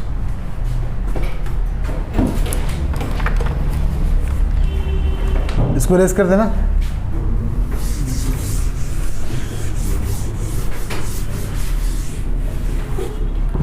देखो ध्यान दो, अगर मान लो छोटू आपका ऐसा है CS मिथाइल क्लोराइड, ठीक है, और NaCN लेके चल रहे हैं, इसको एसीटोन में डाल दिए. एसीटोन क्यों? अच्छा सॉल्यूशन बनाने के लिए, ताकि डिज़ोल्व हो जाए उसके अंदर. अगर एसीटोन नहीं लेंगे शायद डिज़ोल्व वहाँ पे नहीं हो पाएगा. तो क्या बना देगा आपका ये? Methyl cyanide. अच्छा, ये आपका SN2 करेगा ऑब्वियसली. SN2 क्यों करेगा ये? क्योंकि यहाँ पे इस मिथाइल की बात करें छोटू तो ऐसा है ना, हाइड्रोजन हाइड्रोजन क्लोरीन, यही ना, देखो चेक करो, यही ना. तो क्राउड यहाँ पे कैसा है? कम है क्राउड. हाइड्रोजन क्राउड क्या कर पाएगा? तो खुद बहुत छोटा मॉलिक्यूल यहाँ पे एटम है, बहुत छोटा एटम है, तो क्राउड कम है, आराम से क्या करेगा यहाँ पे CN- क्या कर देगा पीछे से. अब पीछे मतलब हमेशा क्लोरीन के ऑपोजिट, आराम से अटैक कर देगा. क्लोरीन बाहर चला गया. अब क्लोरीन बाहर गया तो क्या कर, इन्वर्ट कर देगा ना. क्या कर देगा? छाता ऐसे क्या हो जाएगा? छाता उल्टा, मतलब ऐसे चला जाएगा. यहाँ पे क्या आ जाएगा आपका? CN. देखा, इसी को बोलते हैं इन्वर्जन. क्लियर है ना? आपको ऐसे लिखने आना चाहिए. तो ये चीज़ आपका था, ये आपको पता होना चाहिए तरीके से. अगर कोई कायरल कार्बन लेकर चलते हैं, कैसे बनेगा प्रोडक्ट? न्यूक्लियोफाइल यहाँ पे क्या है? SH-. यहाँ पर लिविंग कौन सा? यहाँ पे लिविंग ग्रुप I. इसके अपोजिट कहाँ पे आएगा? इधर से अटैक करेगा. तो SH- यहाँ अटैक करिए आराम से. अच्छी कायरल है कि नहीं है? कायरल क्यों? बिकॉज यहाँ पे चारों डिफरेंट आइटम यहाँ पे है, तो कायरल का मतलब क्या है? तो कायरल का मतलब ऑप्टिकली एक्टिव भी होगा. ऑप्टिकली एक्टिव तो कौन सा यहाँ पे देखना, कन्फिगरेशन कौन सा आ रहा है? केस है कहाँ आ रहा है? केस है ये आपका R कन्फिगरेशन. चेक कर लो, ठीक है, जैसा आपका ये R कन्फिगरेशन. अब जब ये न्यूक्लियोफाइल अटैक करेगा छोटू, तो क्या होगा? आपका इन्वर्जन हो जाएगा. H चला जाएगा इधर, है ना, I हट जाएगा बाहर, SH यहाँ जुड़ जाएगा. तो कुछ ऐसा हो जाएगा आपका. यहाँ पे क्या आ गया? SH आ गया. ठीक है, इन्वर्जन हो गया. अब ये आपका H यहाँ पे था तो यहाँ पे R था, यहाँ क्या बन जाएगा आपका? S configuration. ठीक है, कैसा बन गया आपका? S configuration. नाउ मैंने आपको बोला था कि हमेशा जरूरी नहीं है कि R का S का R कर दे, बट किसी किसी केस में हम लोगों को दिखता है हम लोगों को कि R का S कन्फिगरेशन, S का R कन्फिगरेशन करता है, जनरली करता है हमेशा. लेकिन मान लो हम बात कर रहे हैं यहाँ पे कि इसका अगर ऑप्टिकली एक्टिव है छोटू, ये ऑप्टिकली एक्टिव है, इसको मान लो पोलरीमीटर में इसको अंदर सोल्यूशन में डाले, तो ऑप्टिकली एक्टिव क्या करता है? रोटेट कर जाता है. तो मान लो इसका रोटेशन प्लस है. कैसा रोटेशन इसका है? प्लस है तो क्या? Dextro rotatory. ठीक है, तो क्या जरूरी कि अगर प्लस रोटेशन है तो प्रोडक्ट आपका माइनस मिलेगा? क्या जरूरी है? बात समझो जो बोलने जा रहे हैं. सबसे इंपॉर्टेंट पॉइंट यहाँ पे, ये जो आपका प्रोडक्ट दिख रहा है ना, ये R कन्फिगरेशन है. इसको पोलरीमीटर में डाले सॉल्यूशन को, तो डालने के बाद पता चला कि ये सॉल्यूशन आपका राइट रोटेट किया, मतलब प्लस रोटेशन शो कर रहा है मान लो. तो जब प्रोडक्ट निकलेगा, क्या प्रोडक्ट जरूरी है कि आपका वो माइनस रोटेट कर जाएगा? लेवल रोटेटरी, ऐसा जरूरी है? इस पार्ट को बोलते हैं एक्सपेरिमेंटल, बोलते हैं एक्सपेरिमेंटल कैलकुलेशन. ये एक्सपेरिमेंटली ऑब्जर्व किया गया है. ये जरूरी नहीं होता कि ऑप्टिकली ये भी आपका रोटेट कर जाएगा. ठीक है, ये अगर ऑप्टिकली एक्टिव है, रोटेशन यहाँ पे है, तो ऑप्टिकली रोटेशन यहाँ पे हो या ना हो, ये हमारे लिए अनप्रेडिक्टेबल है. ठीक है, इसलिए जनरली मैंने बोला कि प्लस माइनस शो यहाँ पे नहीं कर सकते, क्योंकि यहाँ पे ये पोर्शन ऑप्टिकली रोटेशन होगा कि नहीं होगा, कैसा हमारा अनप्रेडिक्टेबल। ये सब कुछ एक्सपेरिमेंटल पार्ट है, क्लियर है। तो यहाँ पर डायरेक्टली बोल नहीं सकते हैं प्लस का माइनस हो जाएगा या माइनस का प्लस हो जाएगा, ये हमारे लिए जरूरी नहीं है। तो यहाँ लिख दो ऑप्टिकली रोटेशन अनप्रेडिक्टेबल।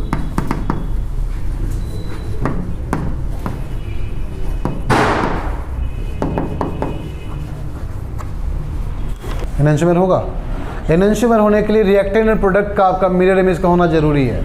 तो यहाँ क्या मिरर इमेज दिख रहा है आपको रिएक्टेंट प्रोडक्ट? पॉसिबल ही नहीं है। यहाँ कुछ और कंपाउंड है, यहाँ कुछ और कंपाउंड है, बात समझे।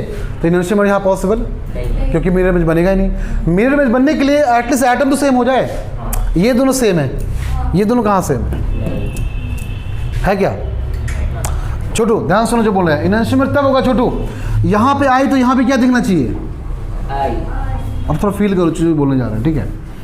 इस लाइक एनहांसमेंट का मतलब आपका मिरर इमेज का बनना। मिरर इमेज का बनने का मतलब हुआ आपका जो मिरर ऐसा लिखा हुआ है, ये आपका मिरर मान लो बीच में रख दिया ऐसे हम करके, ठीक है। ऊपर फिनाइल तो यहाँ भी, ड्यूटेरियम तो यहाँ भी। मिरर क्या करेगा, ये आपका एच लेफ्ट की तरफ, यहाँ क्या कर देगा राइट में, यहाँ तक ठीक है। बट यहाँ पे रिएक्टर में क्या है? आयोडीन। यहाँ पे क्या है? SH माइनस, मतलब SH यहाँ पे है। तो क्या दोनों सेम है क्या? मतलब मिरर इमेज बन रहा है क्या? इसका मतलब एनहांसमेंट है क्या? नहीं है। तो ये एनहांसमेंट पॉसिबल यहाँ पे नहीं है, बट पॉसिबल कब है ये भी जानना जरूरी है। क्या आपका SN2 में एनहांसमेंट बनेगा? नहीं बनेगा, मैं बोल रहा हूँ बनेगा। अभी कैसे पॉसिबल है? ये तभी पॉसिबल है जब पीछे से भी I माइनस अटैक करे। बात समझ लो, अगर पीछे से I माइनस अटैक करेगा, ध्यान सुना, पीछे से कौन अटैक करेगा? I minus. इसका मतलब हाइड्रोजन उधर जाएगा, फिर से I यहाँ बन जाएगा। अब कैसा बन गया? मिरर इमेज बना कि नहीं बना? तब शो कर देगा आपका एनहांसमेंट, क्लियर है। बट ये होने के लिए छोटू, अब बात समझो बोलने जा रहे हैं। अब ये कैसे पता चलेगा? मतलब यहाँ पे I माइनस मतलब रेडियो एक्टिव एलिमेंट। I कैसा एलिमेंट आपका है? रेडियो एक्टिव एलिमेंट है। अब ये रेडियो एक्टिव एलिमेंट अब चेक करना पड़ेगा कि पोलरीमीटर के अंदर कैसा शो करता है, ऑप्टिकली एक्टिव है कि नहीं है। क्या पता वो आपका ऑप्टिकली इनएक्टिव हो। ऑप्टिकली इनएक्टिव होगा तो इन्वर्जन भी नहीं हो पाएगा, स्टेबल ही नहीं ना। बात समझे हो। स्टीरियोकेमिस्ट्री क्या बोलता है आपका? ऑप्टिकली एक्टिव होना जरूरी है। इन्वर्जन हो, डेक्स्टर रोटेटरी, कुछ भी रोटेटरी यहाँ पे हो, मतलब आपका यहाँ पे क्या होना चाहिए? ऑप्टिकली एक्टिव होना जरूरी है। अगर ऑप्टिकली इनएक्टिव हो गया तो फिर शो नहीं करेगा। तो वॉल्डन ने इसी चीज़ को, इन्वर्जन को प्रैक्टिकली एक्सपेरिमेंटली जाकर लेबोरेटरी में प्रूव किया कि कैसे हम लोग को इन्वर्जन होता है कि नहीं होता है, प्रूफ करना है। अब लिखो next, Walden inversion experimental proof. अच्छा पहले एक दो पॉइंट खुद से लिख लो वहाँ पे। एनहांसमेंट यहाँ पे शो करेगा नहीं करेगा, क्यों करे नहीं करेगा, क्यों करेगा, वहाँ पे सब कुछ लिख लो। व्हाट्सएप चैट पे लिखो फटाफट, अपनी हिंदी में लिखो सब कुछ तरीके से। यहाँ पे एनहांसमेंट क्यों नहीं शो कर रहा है, ठीक है। एनहांसमेंट का मतलब मिरर इमेज का बनना। मैंने उस टाइम बताया आपको कि जब भी आइसोमर जितना छोड़ दिया था आपको हम, ये धीरे धीरे आएगा बताते चले जाएंगे। तो आपको एनहांसमेंट का मतलब समझ में आ गया अच्छे से। What is the meaning of enhancement? Mirror image का बनना रिएक्टेंट एंड प्रोडक्ट के बीच में। देखो चलो फिर से देखो, अब यहाँ पे क्या छोटू बताओ, प्रोडक्ट बताओ। NaCl तो न्यूक्लियोफाइल यहाँ क्या बन जाएगा आपका? ठीक है। कहाँ से अटैक करेगा? हमेशा लिविंग ग्रुप के ऑपोजिट। तो ये रहा लिविंग ग्रुप, इसके ऑपोजिट यहाँ पे Cl- अटैक किया, ठीक है, ये अटैक किया। पहली बात चेक करते हैं क्या आपका ऑप्टिकली एक्टिव है भी कि नहीं है। चेक कर लो, क्या चारों डिफरेंट एटम यहाँ पे हैं? इसका ऑप्टिकली एक्टिव है। ऑप्टिकली एक्टिव है तो इन्वर्जन होगा ही होगा। अटैक किया, पीछे चला जाएगा आपका, इन्वर्ट कर देगा तो हाइड्रोजन लगा यहाँ पे, ठीक है। ये आपका आ गया CN यहाँ पे, ये आपका हो गया मिथाइल, और ये हो गया आपका, ये क्या हो गया आपका? Dimethyl, NN dimethyl, N common dimethyl. अच्छा अब यहाँ चेक करते हैं ये कॉन्फ़िगरेशन कैसा, बताओ जल्दी से फटाफट। R है कि S है बताओ सब बच्चे। इसका कॉन्फ़िगरेशन इसका निकालो कैसा है, दोनों का निकालो। तो RS कॉन्फ़िगरेशन कैसे निकालते हैं? लोएस्ट ग्रुप कहाँ पे आना है? टॉप या बॉटम पोजीशन में आना चाहिए, है ना। सिंपल सी बात है। इसको यहाँ की, इसको यहाँ की। उससे पहले निकाल लेंगे कि 1 2 3 4 कौन सा। ये 4 है आपका, है ना। ये क्या है? फर्स्ट हो गया। ये क्या हो गया? सेकेंड हो गया। और ये क्या हो जाएगा? थर्ड। S हो गया ना। अच्छा यहाँ पे देख लो फिर से वही चीज़ है। 3 यहाँ पे, फिर से कैसा है? Anti clockwise. फिर से क्या बन गया आपका? उस टाइम बोले थे आपको कि जरूरी नहीं है आपका हमेशा कि S को R कर दे, R को S कर दे। तो यहाँ पे इन्वर्जन होने के बाद भी S को ऐसे किया। तो कंपटीशन में ऐसे ही क्वेश्चन आते हैं, कन्फिग्रेशन को लेकर। तो आपको ध्यान देना कि इन्वर्जन होने के बाद हमेशा जरूरी नहीं कि आपका आर को एस कन्वर्ट कर दे, एस को आर कर दे। कभी कभी एस को एस कर देगा, आर को आर ही करेगा। लिख लो सब पार्ट को अच्छे से देखो बनाकर। इन्होंने एक्सपेरिमेंटली प्रूफ किया था चीज़ों को कि एक्चुअली में आपका SN2 रिएक्शन के अंदर इन्वर्जन होता है। हम लोग थ्योरेटिकली पढ़े अब तक SN2 रिएक्शन कैसे इन्वर्जन कर रहा है, कैसे नहीं कर रहा है ना। अब इन्होंने एक्सपेरिमेंटली सब कुछ प्रूफ किया कैसे कैसे रिएक्शन में आपका इन्वर्जन होगा। देखो तो उसके लिए क्या किया, एक्सपेरिमेंटल प्रूफ करने के लिए एक पोलैरिमीटर होता है आपका, एक ट्यूब होता है पोलैरिमीटर। क्या होता है इससे, ट्यूब।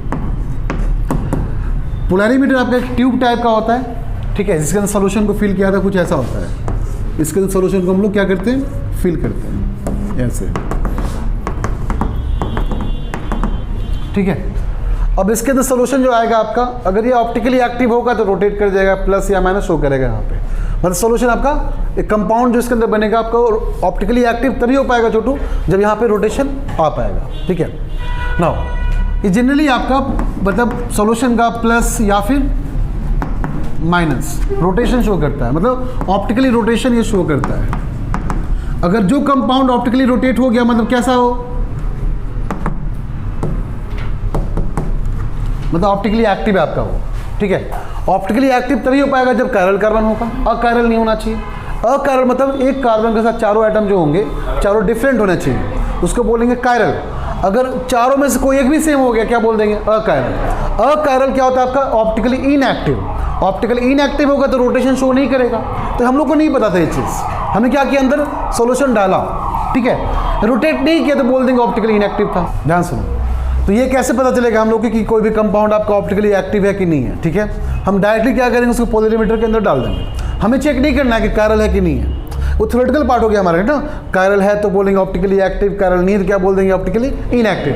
बट हमको डायरेक्टली कंपाउंड को डालना है ट्यूब के अंदर, रोटेट किया कि नहीं चेक करना डायरेक्टली हमको। रोटेट किया तो एक्टिव था, नहीं किया तो नहीं था। मतलब रोटेट कैसे करेगा, या तो प्लस या तो माइनस, जो कन्फिग्रेशन को बताता आ रहा है कि ये क्लॉकवाइज की एंटी क्लॉकवाइज। आई बात समझ में। तो ये पोलैरिमीटर बताता है हम लोगों को सब कुछ, ठीक है। उस टाइम पे मतलब जो सोल्यूशन आपका है उस टाइम तक पोलैरिमीटर जो आपका करता है ना क्या, ये हाइड्रोजन को और ड्यूटेरियम को अलग अलग मानता है, बोलता है दोनों अलग अलग एटम हैं, दोनों आपस इक्वल नहीं है। पोलैरिमीटर मानता है यहाँ पे क्या कि हाइड्रोजन ड्यूटेरियम जो आपका रहेगा दोनों अलग अलग एटम है। इसका मतलब ये हुआ एक कार्बन के साथ हाइड्रोजन, कार्बन का ड्यूटेरियम, अगर मान लो अल्काइल ग्रुप, मान लो कोई यहाँ पे एक वाई ग्रुप यहाँ पे है, चलो मिथाइल ले लेते हैं, इथाइल ले लेते हैं, ठीक है। तो ये क्या बोल रहा है पोलैरिमीटर, बोल रहा है दोनों कैसा है, अलग अलग। ये दोनों अलग हो गया तो दोनों भी अलग हो गया। क्या ऑप्टिकली एक्टिव हुआ कि नहीं हुआ, हो गया। बिकॉज पोलैरिमीटर इसको ऑब्जर्व कर ही नहीं पाता कि दोनों सेम है, दोनों कैसा मानता है, अलग अलग मानता है इसको। इसलिए कैसा बन गया, ऑप्टिकली एक्टिव बन गया। आपको जो स्टार्ट किए न्यूक्लियोफाइल पढ़ाना, कैसे पढ़ाते हम, यहाँ क्या रखे थे ड्यूटेरियम, यहाँ क्या रखे थे हाइड्रोजन। अब बात समझे, यहाँ क्या था आर, यहाँ क्या था एक्स। क्या ये आपका ऑप्टिकली एक्टिव है कि नहीं है, क्योंकि पोलैरिमीटर क्या बोल रहा है, वो बोल रहा है दोनों कैसा आइटम है, अलग अलग आइटम है। वही चीज़ अगर मान लो दूसरे आइसोटोप को लेकर चलोगे तो बोलता है सेम है। कौन सा, मान लो कार्बन की बात करते हैं तो बोलता है कार्बन 12 और कार्बन 14 दोनों सेम है, ये बोलता है पोलैरिमीटर, ठीक है। फिर बोलेगा आपका ऑक्सीजन 16 ऑक्सीजन 18, ये बोलता है ये भी सेम है। मतलब इसको अलग अलग मानता ही नहीं, बोलता दोनों सेम ही टाइप के आइटम है, वो डिफरेंशिएट नहीं कर पा रहा है वो। In the same way iodine 131, iodine 127, इसको भी क्या मान रहा है, सेम मान रहा है। The same way nitrogen 14, nitrogen 16, क्या मान रहा है, इसको भी same. In the same way chlorine 35 and chlorine 37, इसको भी क्या मान रहा है, सेम मान रहा है। अब अगर तुम इसमें से कोई भी आइटम लेकर चलोगे ना, तुमको पता है कि दोनों अलग अलग है, बिकॉज दोनों का मास डिफरेंट है। मास डिफरेंट तो आइटम भी डिफरेंट होना चाहिए, बिकॉज प्रॉपर्टी डिफरेंट हो गया। इनफैक्ट ये आपका रेडियो एक्टिव एलिमेंट है ना। ये बात हम लोग मानते हैं, बट वो पोलैरिमीटर इसी बात का फ़ायदा उठा लिए, कौन, वोल्डन। ये बात उनको पता चल गया कि पोलैरिमीटर यहाँ पे थोड़ा सा गड़बड़ी कर रहा है। उसी लूप होल का फ़ायदा कौन उठा लिए, वोल्डन, और इसको प्रूफ कर दिए कि इन्वर्जन यहाँ पॉसिबल कैसे है, ठीक है। अब कैसे फ़ायदा उठाए, देखो। अब अगर मान लो छोटू आयोडीन यहाँ रखे, आयोडीन यहाँ रखे, यहाँ मिथाइल रखे, यहाँ इथाइल रखे, ये मान लो दोनों अलग अलग है मान लो, तो क्या ऑप्टिकली एक्टिव है कि इनएक्टिव है, इनएक्टिव है। क्योंकि ये क्या बोल रहा है पोलैरिमीटर, ये बोल रहा है ऑप्टिकली क्या है, इनएक्टिव, क्योंकि डिफरेंशिएट नहीं कर पा रहा है। बात समझे ना। बट हम लोग को पता है ना कैसा है ऑप्टिकली एक्टिव, बिकॉज दोनों कैसा आपस में डिफरेंट है। अब इस बात का फ़ायदा उठाते हुए 3-4 एक्सपेरिमेंट किया। अब यहाँ पे शो कर देंगे आपको कि इनैंशियोमर कैसे शो करेगा। ये कॉपी करना, कॉपी कर लो पहले इसका, पहले कॉपी कर लो। एक वोल्डन ने कंपाउंड लिया, उसको डाला पोलैरिमीटर में डाला, ठीक है। इस बात का फ़ायदा कैसे उठाया वही बताना चाह रहे हैं आपको हम। हो गया? देखो, अगर हाइड्रोजन को लेकर चलोगे ना तो वो नहीं कर पाएगा, बट ये कैसे करेगा। देखो, ये मान लो आपका मिथाइल है, हाइड्रोजन है, ये मान लो आपका फिनाइल है,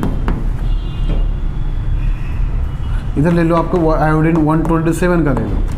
तो क्या ये ऑप्टिकली एक्टिव है? पहली बात, चारों डिफरेंट एटम है यहाँ पे, तो ऑप्टिकली एक्टिव होगा बिकॉज कैरल कार्बन है। इसको टैग करवाते हैं हम लोग सोडियम आयोडाइड से, बट ये आयोडाइड कैसा आपका रेडियो एक्टिव वाला, ठीक है। किस में डालें इसको हम? एसीटोन में डालेंगे। एसीटोन क्यों डालेंगे? बिकॉज सोल्यूशन डिजॉल्व हो जाना चाहिए। तो इसका न्यूक्लियोफाइल कैसा बन जाएगा? आयोडीन का 131, ठीक है। ये कहाँ से अटैक करेगा आपका? पीछे से अटैक करेगा। किसके पीछे? लिविंग ग्रुप के पीछे। आयोडीन यहाँ लिविंग ग्रुप है, ऑब्वियसली बात है ना। ये पीछे से अटैक किया तो क्या करेगा? ये बाहर कर देगा। अब बाहर कर क्या बना देगा? प्रोडक्ट कैसा बना देगा? देखो, ये प्रोडक्ट बन जाएगा, आयोडीन यहाँ आ जाएगा। कौन सा आयोडीन? देखो, बहुत सिंपल सा यहाँ बता रहे हैं आपको हम। इस बात का फ़ायदा कैसे उठाए वो बताना चाह रहे हैं आपको हम, ठीक है। बात समझे? देखो, ये क्या हो गया? ये क्या है? हाइड्रोजन। बोलता भी नहीं है, सब साफ सुन गया क्या तुम लोगों?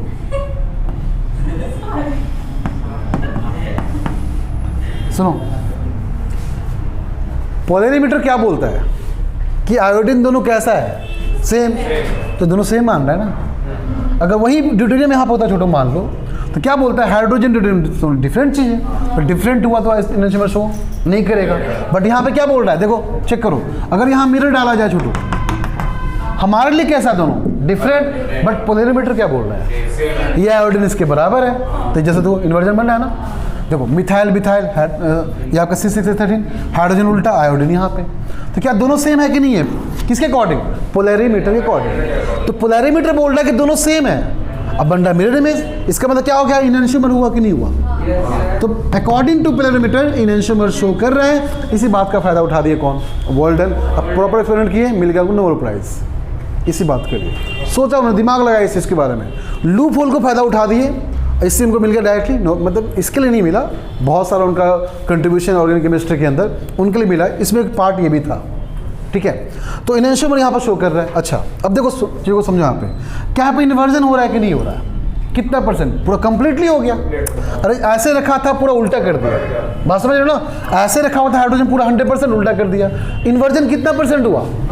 100%। बट क्या बोलोगे? बोलोगे सर 50% मान लो ये था, तो 50% ये किया। रिएक्टेंट का 50 और हुआ कि नहीं हुआ? तो कंप्लीटली कितना हुआ?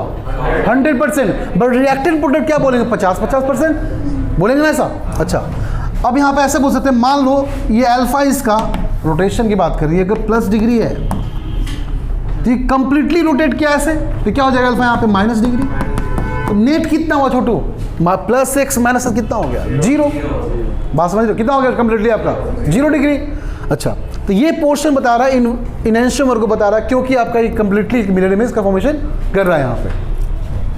अगर इसके बारे में देखा जाए छोटू, रिएक्टेंट प्रोडक्ट का देखा जाए, तो बोलेंगे 50%। अगर मान लो ये आपका इन्वर्ट किया अपने आप को, तो 50% ये क्या होगा? हुआ पूरा 100%, बट इसका कितना हुआ? 50%। तो हम बोलेंगे पूरा प्रोसेस अगर मान लो 100% है, तो रिएक्टेंट प्रोडक्ट कितना है? ओनली आधा है उसका। कितना है? तो रेट ऑफ रिएक्शन अगर बात की जाए, मैंने बोलता है पूरा रिएक्शन की बात की है, R1 बोल रहे हैं, दोनों का अलग अलग बात करें तो R2 बोल रहे हैं, तो हम क्या बोलेंगे? R2 क्या होना चाहिए? 2R1 होना चाहिए ना। बात समझ रहे हो? और नेट कितना हुआ पूरा मिलाकर? प्लस एक्स माइनस कितना बन जाएगा बनाकर? 0 डिग्री। बात समझ गए?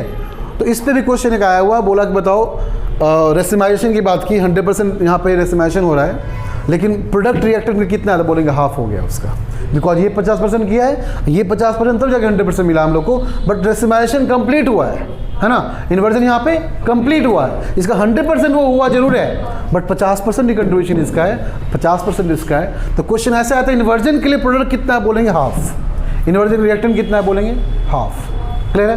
इस चीज़ को लिख लो फटाफट। सर ये +6 डिग्री और -6 डिग्री समझ में नहीं आया। रोटेशन डेक्स्ट्रो रोटेटरी लेबो रोटेटरी, ऑप्टिकली एक्टिव दोनों हो गया ना? हाँ ठीक है। क्या हुआ? ऑप्टिकली एक्टिव दोनों हुआ। नहीं समझा 100% कैसे हुआ? अगर ये ऐसे गया ना तब पूरा जाएगा ऐसा, तब तो 100% हो जाएगा।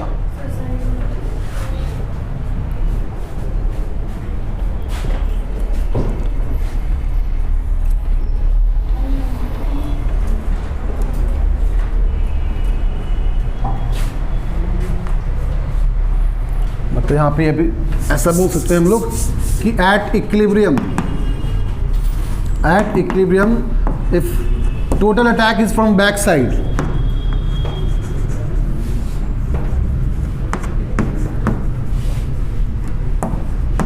पता चला कैसे फायदा उठाएं गोल्डन?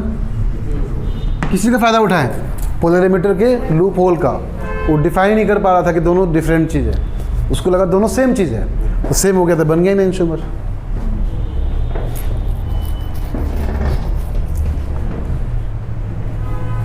हाँ, from back side then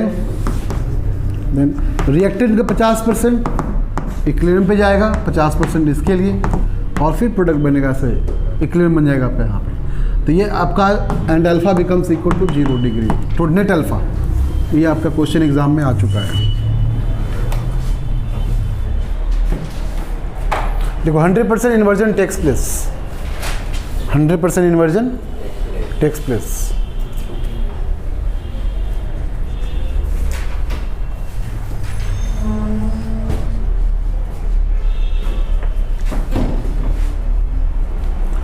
Rate of racemization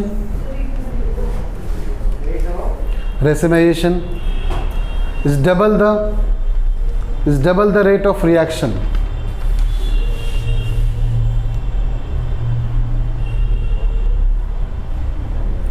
Is double the rate of reaction. Rate of racemization तो 100% हुआ ना, बट रिएक्शन कितना परसेंट हुआ है? 50%। तो पूरा 100 50 तो क्या डबल हो गया वो। देखो if rate of reaction equal to R1, if rate of reaction equal to R1, rate of racemisation is double the rate of reaction, is double the rate of reaction. उसका पॉइंट लिखो, if rate of reaction is R1 and rate of racemisation is equal to R2, rate of racemisation is equal to R2,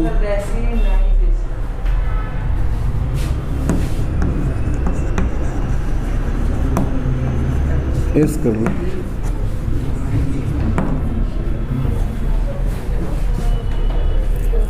rate of racemization is R2, then according to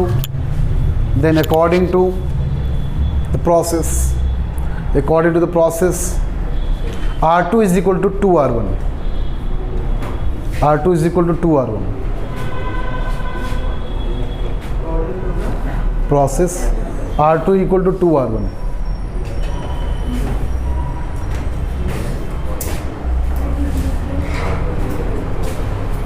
तो कितने बच्चों को समझ में आया अच्छे से? SN2 समझ में अच्छे से आ गया? तो ये था SN2 का पूरा लेक्चर हो गया। अब नेक्स्ट लेक्चर से हम लोग नेक्स्ट लेक्चर से हम लोग क्या करेंगे? सीधे प्रैक्टिस करेंगे, क्वेश्चन प्रैक्टिस करेंगे। SN1 एंड SN2 क्या क्या पढ़ा चुके हैं? सबको याद है? मैकेनिज्म वगैरह भूल गया सर? याद है। हाँ, याद है। इंटरमीडिएट कैसे बनता है, कैसे स्टेबल करते हैं, याद है। सब भूल गया ना? नहीं सर याद पड़ा। तो देखते हैं SN1 न्यूक्लियोफाइल कैसे होना चाहिए छोटू? क्या? न्यूक्लियोफाइल कैसे होना चाहिए? वीक होना चाहिए। वीक क्यों होना चाहिए? कार्बोकेटायन को स्टेबलाइज करना है, इसीलिए। SN2 में न्यूक्लियोफाइल कैसे होना चाहिए? स्ट्रॉन्ग होना चाहिए। स्ट्रॉन्ग क्यों होगा? ताकि डायरेक्टली अटैक करे। और क्राउड कैसा होना चाहिए? क्राउड कम होना चाहिए। इसका ऑर्डर क्या था? इसका 300, इसका क्या है? 123 इसका ऑर्डर है। अच्छा, मतलब 1 डिग्री 2 डिग्री 3 डिग्री। अच्छा, यहाँ पे और कौन सपोर्ट करेगा? Electron withdrawing group. जितना बढ़िया इलेक्ट्रॉन विथड्रॉइंग ग्रुप उतना बढ़िया SN2 रिएक्शन। ठीक है, यहाँ पे कौन सपोर्ट करेगा? Electron releasing group. जितना बढ़िया इलेक्ट्रॉन रिलीजिंग ग्रुप उतना बढ़िया SN1 रिएक्शन। ठीक है, एक मैकेनिज्म कर लेते किसी क्वेश्चन को लेकर। बोलो कौन सा क्या ले? बोलो कौन सा ले बताओ? पेंटेन तो मान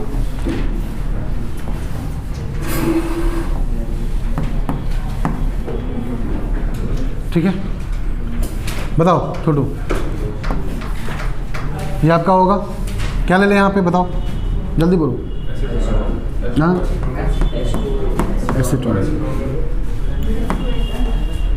तो यहाँ पे बताए थे H2 में खुद न्यूक्लियोफाइल बन जाएगा, कौन H2O बन जाएगा, याद है ना। H2O बनता है खुद न्यूक्लियोफाइल, इस केस में इसको बोलते हैं क्या, हाइड्रोलिसिस बोलते हैं। अगर मान लो यहाँ पे NaOH लेते हैं तो NaOH केस में क्या होगा आपका, NaOH के कैसे बन जाएगा, OH माइनस बन जाएगा न्यूक्लियोफाइल।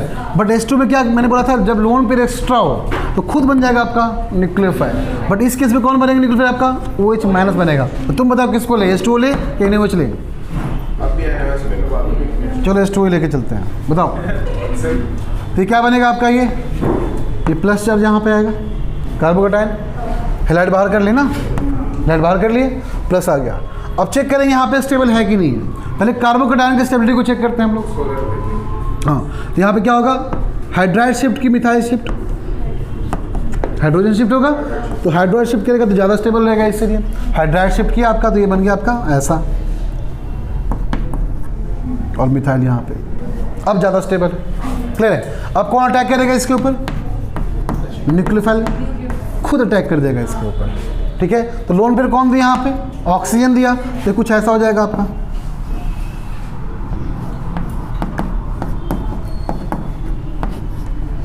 ठीक है, अब को क्या होगा, H प्लस को बाहर कर देंगे, H प्लस बाहर करते क्या हो जाएगा आपका, फिर ये हो जाएगा OH और ये ऐसा हो जाएगा, ये बन गया प्रोडक्ट आपका। तो करना आसान है, स्टेप बाय स्टेप, कुछ ज़्यादा खास होता ही नहीं है, आपको प्रैक्टिस करना होगा। प्रैक्टिस में क्या करना होगा, एक बार देख लो तरीके से हो जाएगा अपने आप। ठीक है ना, इस केस में बस ध्यान रखना आपको, न्यूक्लियोफाइल खुद वाटर बन जाएगा न्यूक्लियोफाइल। अगर उसी केस में अगर NaOH यहाँ पे होता ना तो ऐसा कुछ नहीं होता है, डायरेक्टली यहाँ पे NaOH में ये डायरेक्टली OH में अटैक कर देता।